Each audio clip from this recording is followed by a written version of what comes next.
بسم اللہ الرحمن الرحیم۔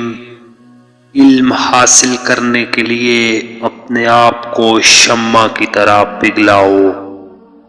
جو جتنا زیادہ بولے گا وہ اتنا ہی زیادہ بے وقوف تصور ہوگا۔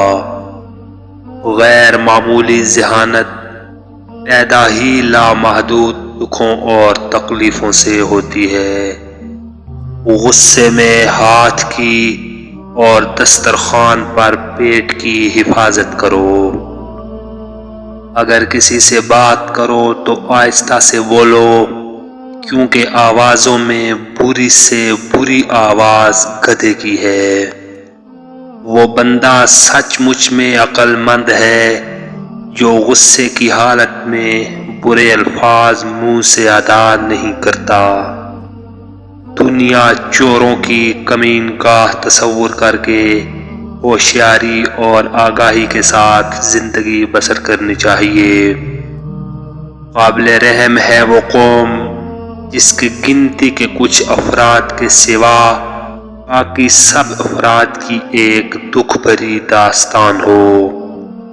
وہ بات جو تو دشمن سے پوشیدہ رکھے دوستوں سے بھی پوشیدہ رکھ۔ ممکن ہے کہ یہ بھی کسی دن دشمن بن جائیں۔ جس کا عقیدہ درست نہیں اس کو کوئی عبادت فائدہ نہیں دے سکتی۔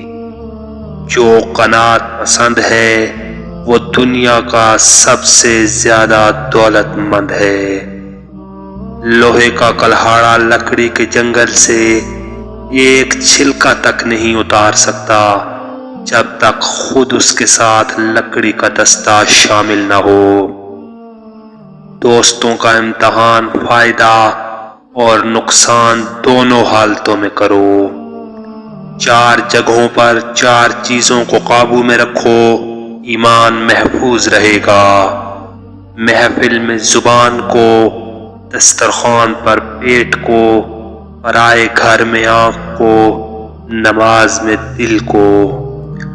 لونگ، سونف اور بھنے ہوئے چنے کے 3 دانے زبان کے نیچے رکھ کر سو جائیں، زندگی میں کبھی مردانہ کمزوری نہیں ہوگی۔